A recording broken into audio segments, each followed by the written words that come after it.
By Taboola sponsored links promoted links. Lewis, Delaware. This brilliant new company is disrupting a $200 billion industry. EverQuote Insurance quotes. Test this toxic vegetable is the #1 danger in your diet. Gundry MD. Denise Fergus told the heartbreaking story of how the ghost of her murdered son James Bulger would visit her.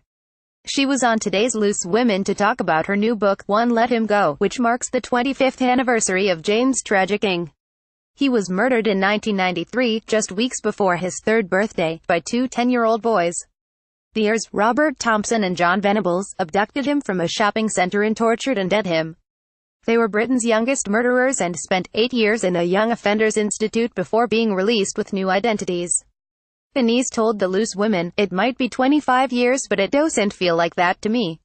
It might be 25 years but it doesn't feel like 25 years to me. I never got to see James grow up. He never got to know his first day at school. He didn't get the chance to do that. I still see him as a baby. I can't see him being a young man. It's really weird. My other boys have grown up before my eyes. It's amazing to see them. I love seeing that, but there is always that one missing."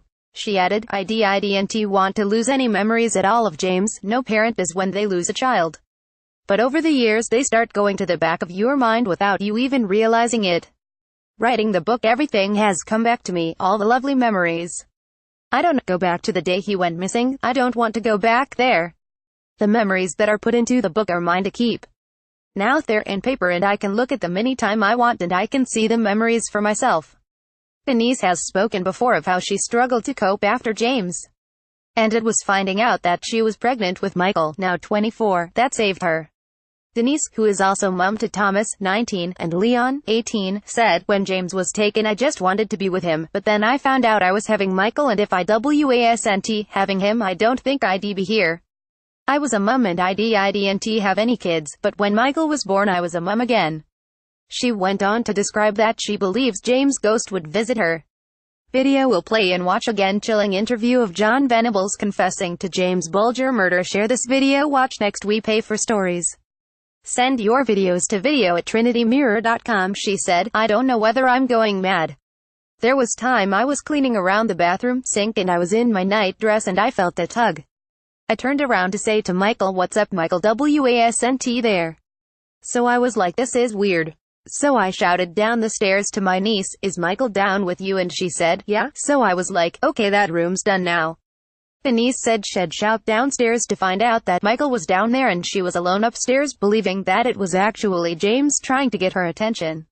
She also said that she can't think of James being any older than he was when he died, and that she still thinks of him as a little boy. When she was asked why she called her book One Let Him Go, Denise said she feels responsible for what happened to James. She said, I let him go. It does still go through my head. I was the last one with him.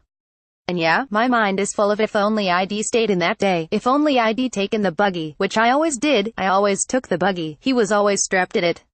It was just that one day I didn't."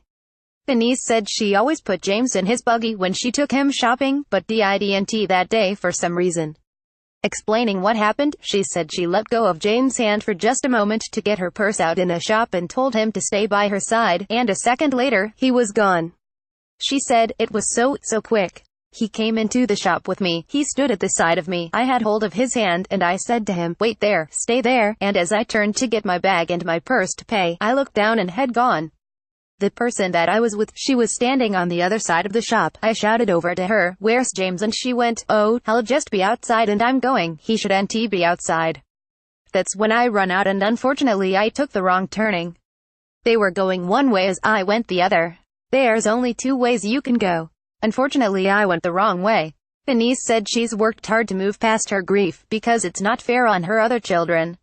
She also said that when she first saw the CCTV of James with his heirs, she thought he was safe. Denise explained, "When you're teaching your kids, you say to them, 'Don't go near strange men.' Now it's, 'Don't go near strange women.' Now it's, 'Don't go near strange kids.' When I saw them with 10-year-olds I said, 'Do you know what? They're probably just playing with them. They're probably just classing them as a brother because they wanted a younger brother.' Not in my wildest dreams did I think for 1 minute that they were going to do what they've done. If I'd seen them being led off by a man or a woman, and then the doubts would have been up there. But because it was two 10-year-olds, I thought, I'm definitely going to get him back. There's no way he's going to be harmed by them. Viewers praised Denise for her bravery. One said, I've got so much respect for Denise. How she carries on every day is beyond me. She's gone through so much, especially with the persistent reoffending of John Venables. Video will play and watch again. Share this video. Watch next. We pay for stories. Send your videos to video@trinitymirror.com. This story always disgusts me. Poor little boy and poor family, another commented. One viewer wrote, Denise is such brave and heroic lady. What an amazing inspiration to all mothers everywhere. And another said, I don't even know Denise, but what happened to James is still very fresh in my mind. She is one very strong lady. I admire her so much for her strength. One posted, God, hearing it. Denise_Fergus story is just as heartbreaking 25 years on. What an inspirational woman to have had the strength to carry on while. Another wrote, I'm in tears watching Denise Fergus talking about her other children. I can't even imagine how heartbroken she was to lose James. Loose Women airs weekdays from 12:30 p.m. on ITV.